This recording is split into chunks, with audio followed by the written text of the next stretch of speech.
Hello बच्चों, how are you? कैसे हैं आप? आई थिंक अच्छी तैयारी चल रही है आपकी। आज मैं फिर आपके सामने हूँ हमारी वर्कशीट लेके। तो हमारा टॉपिक है बच्चों केमिकल काइनेटिक्स, वर्कशीट हो गई 11। ठीक है, साथ साथ प्रैक्टिस कर रहे हो या नहीं कर रहे हो मुझे बताना है ना, कमेंट्स बॉक्स में लिख के कि हम पढ़ रहे हैं, नहीं पढ़ रहे हैं या एग्जाम का वेट ही कर रहे हैं। ठीक है, तो बच्चों चलो फटाफट स्टार्ट करते हैं।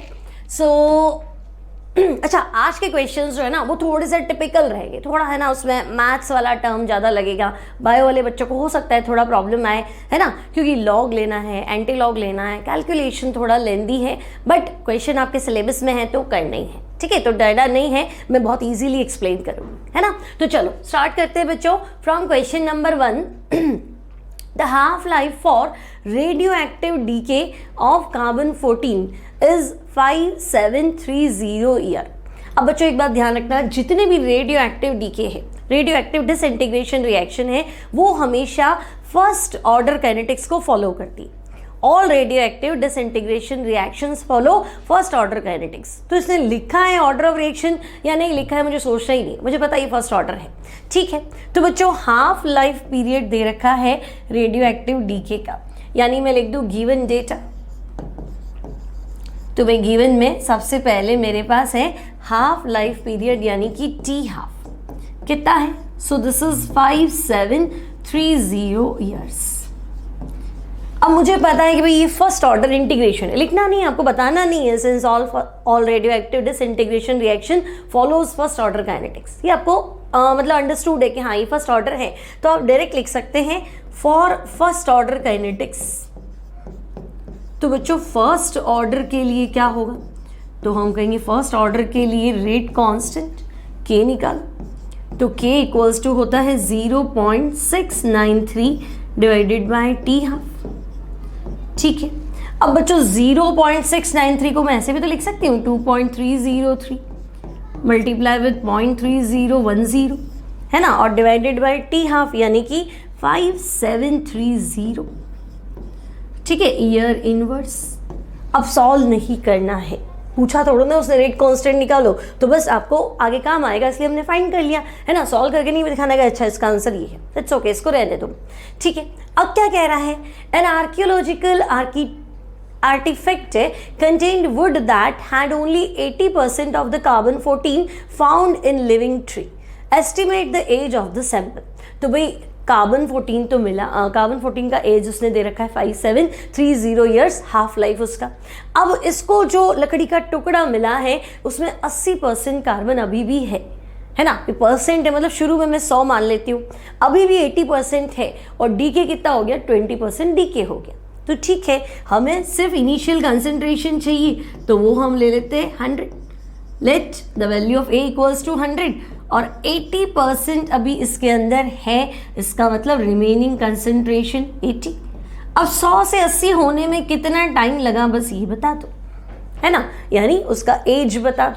ठीक है, तो बच्चों टाइम बताना है, के तो आपने पहले ही निकाल दिया। ठीक है, this is equation 1। Now formula क्या है बच्चों, तो फॉर्मूला है फर्स्ट ऑर्डर काइनेटिक्स का K equals to 2.303 divided by t log base 10 a upon a minus x. ठीक है, अगर एनसीईआरटी है तो आर नॉट बाय आर लिख सकते हैं। आर नॉट मतलब इनिशियल कंसंट्रेशन 100, आर मतलब रिमेनिंग, a माइनस एक्स का मतलब भी क्या होता है रिमेनिंग कंसंट्रेशन यानी 80।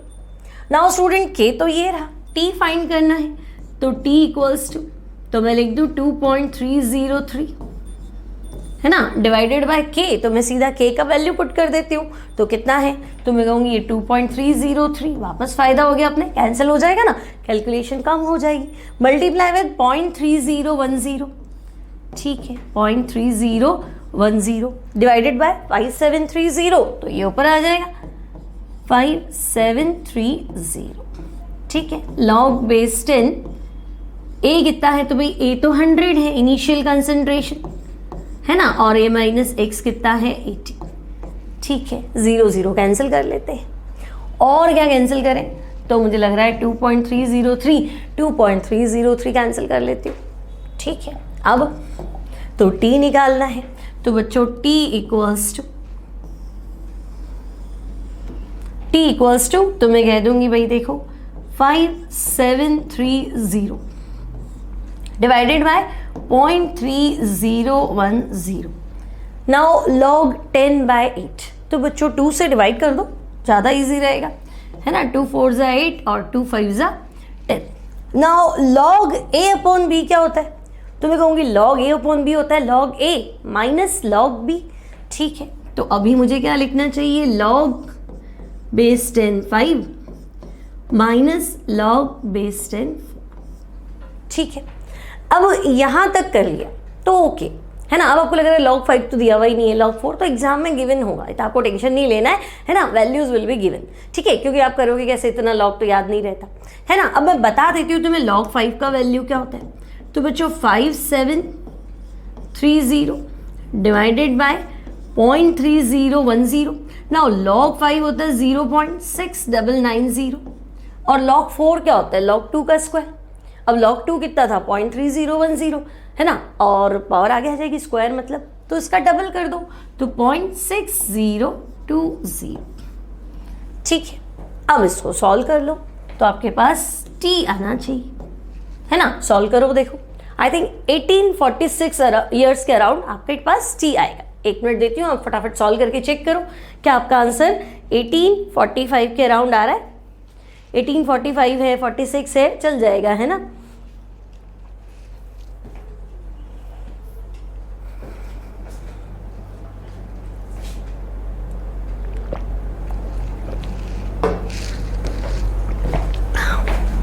तो आपका आंसर हो जाएगा, नियर अबाउट लिख देना आप, 1846 ईयर्स। ठीक है, सिंपल है, कोई बहुत टफ नहीं है। देख के बच्चे छोड़ दे देगा, अब ये कैसे करेंगे, रेडियो एक्टिविटी का क्वेश्चन है, लेकिन रेडियो एक्टिविटी तो फर्स्ट ऑर्डर को फॉलो करती है, तो आपके पास काइनेटिक्स का क्वेश्चन है। ठीक है, चलो फटाफट आगे चलते हैं नेक्स्ट क्वेश्चन में। So the rate constant for the first order reaction is, तो भाई फर्स्ट ऑर्डर रिएक्शन है, तो चलो रेट कांस्टेंट के कितना है? 60 सेकेंड इनवर्स। ओके भाई, 60 second inverse. How much time will be required to decompose 1/16th part of initial concentration of reactant. मतलब इनिशियल अगर 1 है तो बचा हुआ कितना है? 1/16 है। तो चाहे R0 से करो चाहे A से करो, मैं मान लो A 1 है तो रिमेनिंग कितना है? 1/60, या R0 इक्वल्स टू 1 तो R रिमेनिंग कंसंट्रेशन 1/16। अब 1 से 1/16 होने में टाइम कितना लगेगा? बस ये टाइम तुम्हें क्या करना है?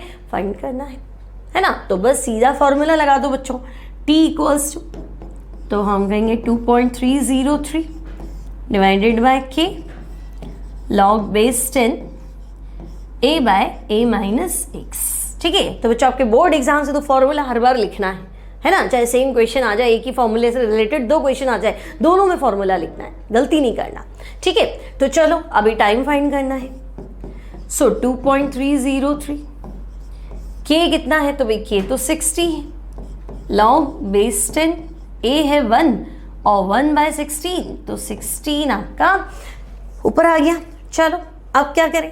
तो T equals to 2.303 divided by 60। Now log 16। अब 16 को मैं 2 की पावर 4 लिख दूं क्या? 2 2 ज़ा 4, 4 2 ज़ा 8, 8 2 ज़ा 16। सो आई कैन राइट 16 को मुझे लिखना चाहिए 2 टू दी पावर 4। ठीक है, तो T equals to 2.303 divided by 60 multiply with 4 log 2। Now log 2 होता है 0.3010, सबको पता है ना। तो बस 2.303 multiply with 60 multiply with 4 log 2 होता है 0.3010। ठीक है, अब इसको तुम्हें सॉल्व करना है ना। अभी K का यूनिट देखो, तो K का यूनिट बच्चों सेकेंड इनवर्स में है, तो टाइम जो आएगा ना तुम्हारा that will be in seconds. ठीक है, तो ये आपके पास आएगा बच्चों 0.046। सॉल्व कर लोगे इसको फटाफट, 0.046 सेकेंड्स। ठीक है, ये भी सिंपल सा क्वेश्चन है, बहुत ज़्यादा इसमें दिमाग लगाना नहीं था, सीधा फॉर्मूला लगा के और आप सॉल्व कर सकते हैं। ठीक है, फटाफट आगे चलते हैं। नाउ ड्यूरिंग न्यूक्लियर एक्सप्लोजन, अच्छा बच्चों थोड़ा सा डिफिकल्ट रहेगा, थोड़ा ध्यान से समझना है ना, कैलकुलेशन थोड़ी तगड़ी है इसके अंदर। During nuclear explosion one of the product is strontium 90 with half life 28.1 year. तो जब इसने कह दिया न्यूक्लियर एक्सप्लोजन मतलब न्यूक्लियर रिएक्शन है, रेडियो एक्टिविटी है, तो मुझे पता है फर्स्ट ऑर्डर है, सोचना भी नहीं है ज़्यादा, तो हाफ लाइफ दे दी, ठीक है। तो बच्चों गिवन है टी हाफ। अब हाफ लाइफ जब भी दे तो हमारा पहला काम है के फाइंड करना, है ना। तो हमें पता है 0.693 डिवाइडेड बाय 28.1 ईयर इनवर्स, और इसको और ओपन करके लिखे भाई 0.693 क्या होता है, तो 2.303 मल्टीप्लाई विथ 0.3010, कोई तो हम कहते हैं 0.693, सो 28.1 ईयर इनवर्स, ये हो गया के, ठीक है। Now if 1 microgram of 90 strontium 90 was absorbed in bones of newly born baby instead of calcium, how much it will remain after 10 year and 60 year if it is not lost metabolically, ठीक है। अब बच्चों 1 microgram newborn baby की body में क्या हो गया, absorb हो गया, क्योंकि होता तो हवा में ही है ना। तो 1 माइक्रोग्राम मतलब इनिशियल कंसंट्रेशन, तो बच्चों ए हो गया 1 माइक्रोग्राम, है ना। अब ये आपसे पूछ रहा है कि भाई T60 60 साल बाद, है ना, A माइनस एक्स कितना होगा, है ना, और T कितना है 10 ईयर्स, तो पहले तो T10 पे A माइनस एक्स कितना होगा और T60 पे A माइनस एक्स कितना होगा, मतलब 2 क्वेश्चन हैं कुल मिला के, ठीक है। अब फॉर्मूला क्या है, तो टाइम दे रखा है, के दे रखा है, तो मैं रिमेनिंग कंसंट्रेशन पूछा है A माइनस एक्स। अब A माइनस एक्स जो है ना उधर है log A upon A minus x, ठीक है। तो चलो कोई नहीं, अब हम फॉर्मूला लगा लेते हैं। तो हमारा फॉर्मूला है K equals to 2.303 divided by T log base 10 A upon A minus x, ठीक है। नाउ स्टूडेंट्स आफ्टर 10 ईयर्स, ठीक है भाई 10 साल बाद बता दो, तो हम कहेंगे K की वैल्यू पुट कर देते हैं। K कितना है 2.303, K कितना है 2.303 मल्टीप्लाई विद 0.3010 डिवाइडेड बाय 28.1, ठीक है ना। ये K का वैल्यू पुट कर दिया, इक्वल्स टू अगेन 2.303, समझे ना मैंने ऐसे क्यों लिखा था कि थोड़ा सा कैलकुलेशन छोटा हो जाए, है ना। नाउ डिवाइडेड बाय T, तो 10 साल बाद की बात कर रहे हैं, तो divided by 10 log base 10 A upon A minus x, ठीक है। अभी क्या कैंसिल करें, तो 2.303 कैंसिल, अभी 2.303 cancel. Now log base 10 A upon A minus x का वैल्यू कितना हो जाएगा, तो मैं कहूँगी 0.3010 मल्टीप्लाई विथ 10 डिवाइडेड बाय 28.1।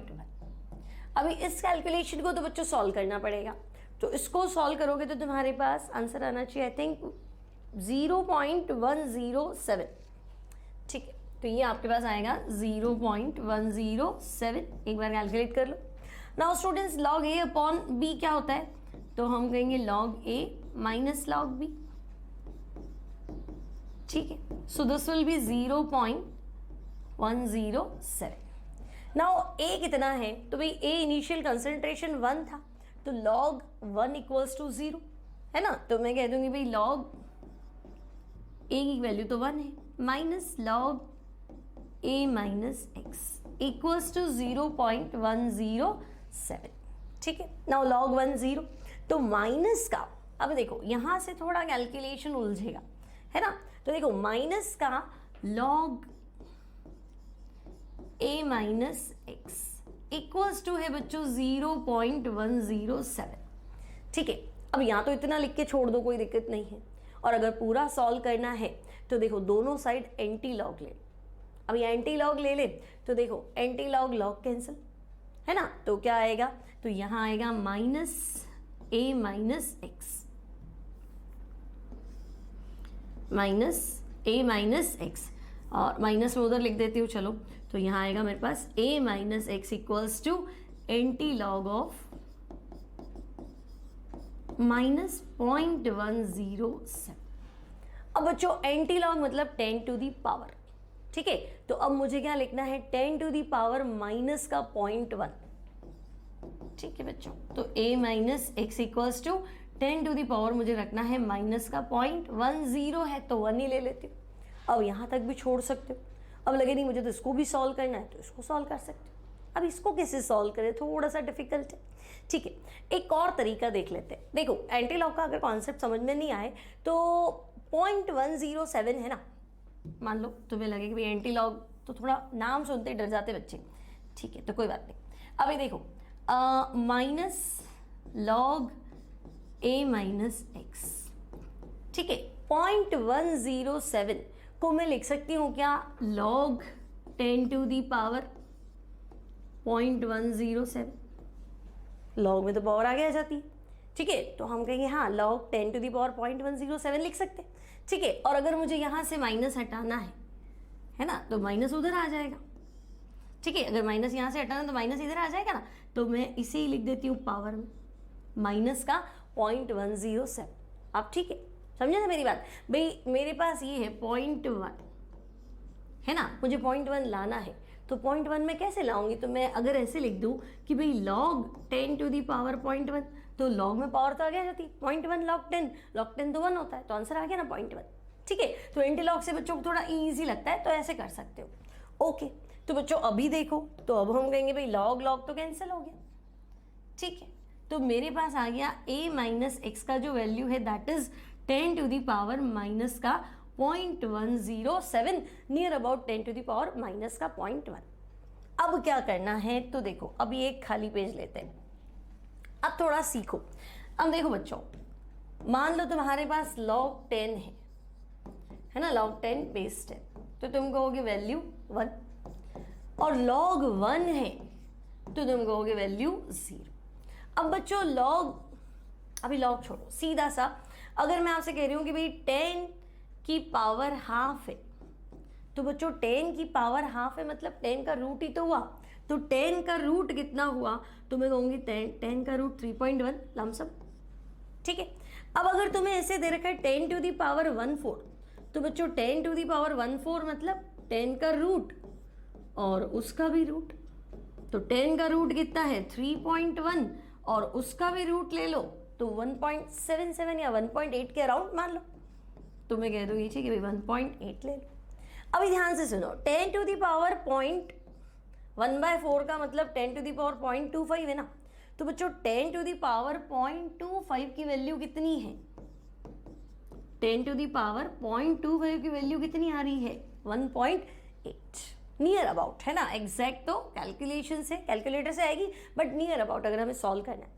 अब मान लो मुझे 10 टू दी पावर 0.1 चाहिए, तो बच्चों 10 टू दी पावर 0.25 की वैल्यू 1.8 है, तो इससे तो थोड़ी कम लेनी है ना, थोड़ी और कम कर देते हैं। तो अगर ये 1.8 है तो मुझे थोड़ा कम करना है, तो 1.8 से अगर तुम कम करते चलोगे तो 1.3 लिख दो, 1.4 लिख दो, इट्स ओके है ना, तो नियर अबाउट ये हो जाएगा बस। तो अब मुझे पता चल गया भाई 10 टू दी पावर 0.1 अगर मुझे कहीं दिखे तो मुझे उसको 1.3 करना है, तो चलो हो गया मेरा काम।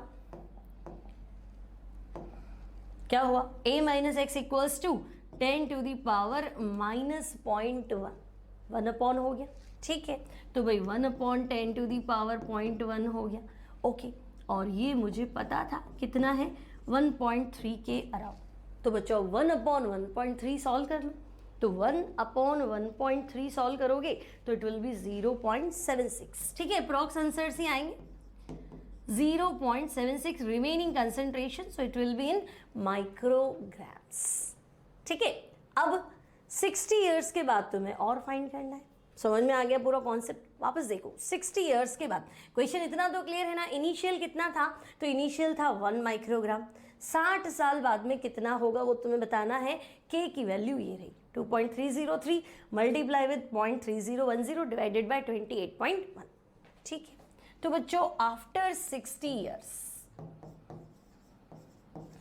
तो आफ्टर 60 ईयर्स तो मैं कहूँगी k की वैल्यू क्या है, तो k है 2.303 मल्टीप्लाई विथ क्या था 0.3010 डिवाइडेड बाय हाफ लाइफ कितनी थी 28.1, अगेन 2.303, 60 साल बाद तो 60 log base 10 a upon a minus x।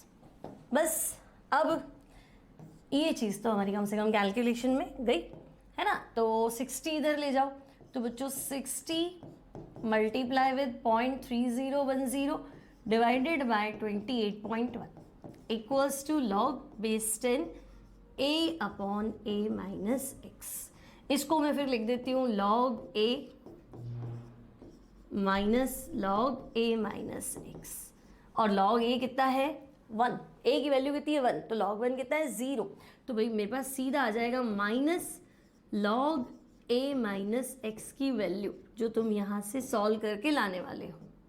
ठीक है, तो अभी फटाफट कैलकुलेट करो, 60 मल्टीप्लाई विद 0.3010, ठीक है 60 को मल्टीप्लाई कर लेते हैं 0.3010, तो ये आया 18.06 डिवाइडेड बाय क्या करना है 28.1। ठीक है, तो बच्चों ये आ रहा है 0.64। ठीक है, तो 0.64। अब 0.64 को मैं क्या ऐसे लिख दूं log 10 टू दी पावर 0.64, क्योंकि पावर में तो आगे चला जाएगा, तो हम कहेंगे यहाँ ठीक है। और यहाँ से अगर मुझे माइनस हटाना है तो बच्चों यहाँ से माइनस हटाना, तो माइनस इधर आ जाएगा, तो यहाँ ही माइनस लगा लेती हूँ। ठीक है, तो बच्चों अब मेरा आंसर आ गया 10 to the power, log log cancel कर देते हैं, तो 10 टू दी पावर माइनस का 0.64 equals to a minus x. ठीक है, एग्जाम में इतना छोड़ सकते हो, इससे ज़्यादा वो उम्मीद नहीं करेगा कि भाई 12th क्लास का बच्चा इसको सॉल्व करे, और करना है तो कर भी लो, कोई बड़ी बात तो है नहीं। तो a minus x equals to कितना हुआ, तो मैं कह दूंगी भाई 1/10 टू दी पावर 0.64। अब बच्चों 1/10 टू दी पावर 0.64 मतलब 10 टू दी पावर 0.5 तो रखना ही है।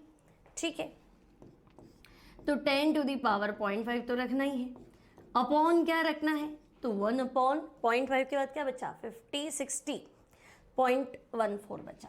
ठीक है, ये अब तुम बताओ, अभी तो सिखाया था 10 टू दी पावर 0.5 की वैल्यू कहाँ गई, ये रही भाई 10 टू दी पावर हाफ को क्या बोलते हैं 10 टू दी पावर 0.5, तो बच्चों 10 टू दी पावर 0.5 की वैल्यू है 3.1, तो यहाँ डालो 1/3.1, और 10 की पावर 0.14, तो 0.1 तक तो हम पहुँच ही गए थे, कितना पहुँचे थे 0.1 1.3 है ना, तो उसको 1.4 1.5 1.6 के अराउंड डाल दो। ठीक है, तो अब तुम्हें सॉल्व करना है, तो आंसर में बताई थी तुम्हारा आना चाहिए 0.158।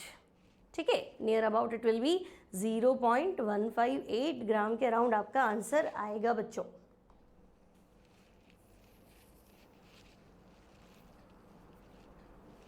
नहीं 0.158 नहीं आएगा, सॉल्व करना पड़ेगा आपको, मैं सॉल्व करके दे देती हूँ आपको। तो आपको क्या करना है 1 divided by 10 to the power 0.5 मतलब 10 का रूट, तो 1 डिवाइडेड बाय 3.1, फिर आपको उसी चीज़ को डिवाइड करना है 0.14 ले लेते हैं नियर अबाउट, तो 0.23 के आसपास आएगा बच्चों ये आंसर आपका।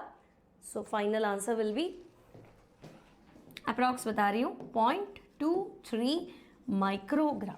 तो मैं शुरू में लिया ही 1 माइक्रोग्राम था, 60 साल बाद भी कितना बचा, तो 0.23 माइक्रोग्राम।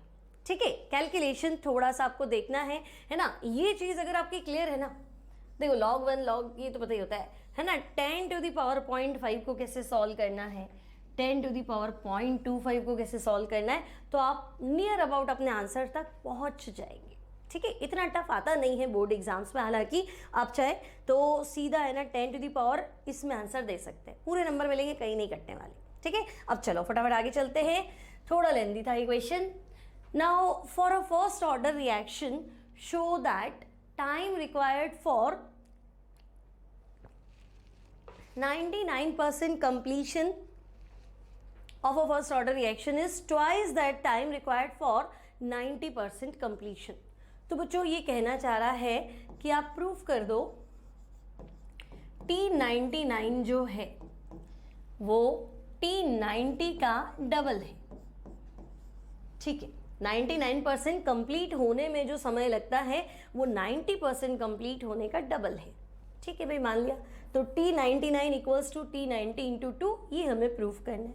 तो बच्चों फॉर 99% कंप्लीशन, अब मुझे बताओ कि भाई अगर 99% रिएक्शन कंप्लीट हो गई है ना, परसेंट मतलब शुरू में 100, तो बच्चों 99% कंप्लीट हो गई तो बचा कितना? तो मैं कहूँगी 1 बचेगा। तो भाई a minus x equals to 1। ठीक है, तो t लिख देते हैं T99। तो फॉर्मूला बन गया हमारा 2.303 divided by k log base 10, a हो गया 100 और a माइनस एक्स हो गया 1। ठीक है, तो T99 equals to 2.303 divided by k log 100 क्या होता है बच्चों? तो लॉग 100 को मैं लिख दूं क्या? 10 टू दी पावर 2, पावर आगे आ जाएगी तो 2 लॉग 10। तो ठीक है, इसको मैंने लिख दिया multiply with 2 log 10। This is equation 1। Okay, now students for 90% completion. ठीक है, तो बच्चों 90% कंप्लीट हो गई तो मैं कह दूं शुरू में तो था अमाउंट 100, बचा हुआ अमाउंट कितना है? 10। Initial amount 100, remaining 10। ठीक है, अभी तुम निकालो T90। So this will B 2.303 divided by k log base 10 100 upon 10। ठीक है, सो T90 तो हम कहेंगे 2.303 डिवाइडेड बाय k लॉग 10 कितना होता है? तो लॉग 10 तो 1 होता है, यहाँ पे भी लॉग 10 हटा दो 1। ठीक है, तो this is equation 2। Now students equation 1 divided by equation 2। ठीक है, तो इक्वेशन 1 में क्या है? तो इक्वेशन 1 है T99 divided by T90। So 2.303 multiply divided by k multiply with 2, again 2.303 divided by k। अब इसको सॉल्व कर लो बच्चों, सिंपल है ना। 2.303 ये सब कैंसिल हो जाएगा तो क्या लगा? तो हम कहेंगे T99 is 2 times of T90। तो आपको यही तो प्रूफ करना था कि T99 जो है वो 90% कंप्लीट होने में लगने वाले टाइम का क्या है? डबल है। ठीक है, चलो फटाफट आगे बढ़ते हैं नेक्स्ट क्वेश्चन की तरफ। So a first order reaction takes 40 minutes for 30% decomposition. तो बच्चों 30% डीकम्पोज होना, इससे क्या समझे आप? 30% डीकम्पोज हो गया मतलब खत्म हो गया ना, तो बचा कितना? तो बचा 70 है ना। Initial amount late the value of a, तो मैंने मान लिया भाई a तो ले लो 100। 30% डीकम्पोज हो गया तो बच्चों a माइनस एक्स का मतलब होता है रिमेनिंग, बची हुई अमाउंट। तो बची हुई अमाउंट कितनी है? सो दिस इज 30% डीकम्पोज हो गया तो रिमेनिंग अमाउंट है 70। तो पहले मुझे k निकालना है फिर t हाफ, तो k क्या हो जाएगा?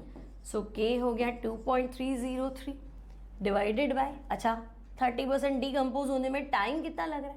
तो बच्चों टाइम लग रहा है 40 मिनट्स।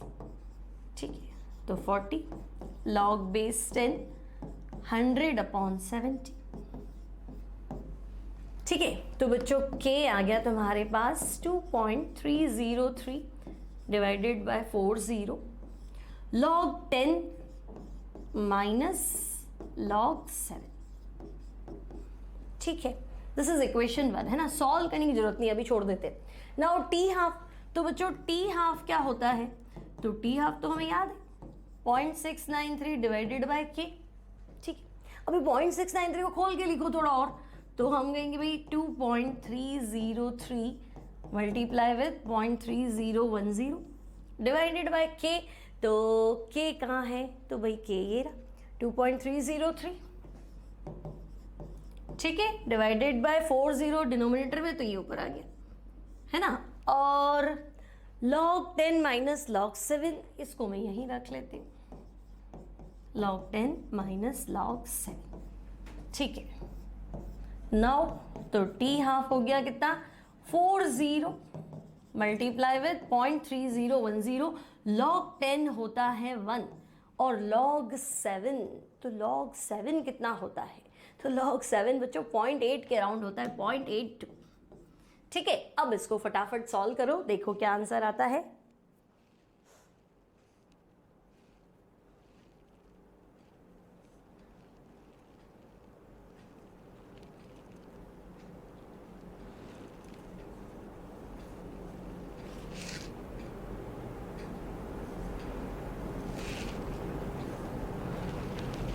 तो बच्चों ये आपके पास आना चाहिए नियर अराउंड 77.67, ठीक है। log 8 जो है एग्जाम में आपको गिवन होगा, है ना, और अगर नहीं गिवन होगा तो पॉसिबल नहीं है कि आप कर पाओ, ठीक है। मैं एक बार आपको चेक करके बताती हूँ। log 8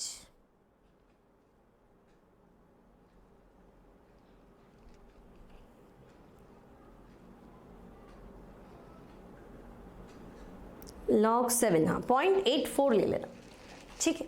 सो 0.84 ले लो, 82 ले लो तो भी हो जाएगा, कोई दिक्कत नहीं है, है ना। सो अब आपका जो आंसर आना चाहिए बच्चों, तो देखो 30% डीकम्पोज होने में 40 मिनट लग जाते हैं, तो 50% कंपोज होने में, डीकम्पोज होने में 40 मिनट से तो ज़्यादा ही लगेगा। So answer will be 77.7 minutes. तो ये हो गया आपका हाफ लाइफ पीरियड, ठीक है। तो बस बच्चों आज की क्लास इतनी ही, है ना। आप न्यूमेरिकल्स थोड़े अच्छे से प्रैक्टिस करोगे, है ना, अपने आप करोगे, ठीक है। ये तो मैंने करवा दी, है ना। कैलकुलेटर लिए बिना अभी आपको लग रहा है हाँ तो हमने कैलकुलेटर लेके किए, तो बच्चों ये तो बहुत सारे न्यूमेरिकल्स है। एग्जाम में तो एक क्वेश्चन आएगा इस जिसमें कैलकुलेशन थोड़ा टिपिकल हो, ज़्यादा से ज़्यादा 2 आएगी, तो आपको उस टाइम कैलकुलेशन खुद ही करना है, ठीक है। तो आप सेल्फ कैलकुलेट करेंगे, आंसर सही निकालने की कोशिश करेंगे। एंटी लॉग में फंस जाते हो तो anti log equals to this रख के आप उसको वहाँ छोड़ सकते हैं, ठीक है। तो आई होप आज का लेक्चर आपको अच्छा लगा होगा। अच्छा लगे तो लाइक जरूर कर देना, शेयर जरूर कर देना। मिलेंगे नेक्स्ट क्लास में नेक्स्ट वर्कशीट के साथ।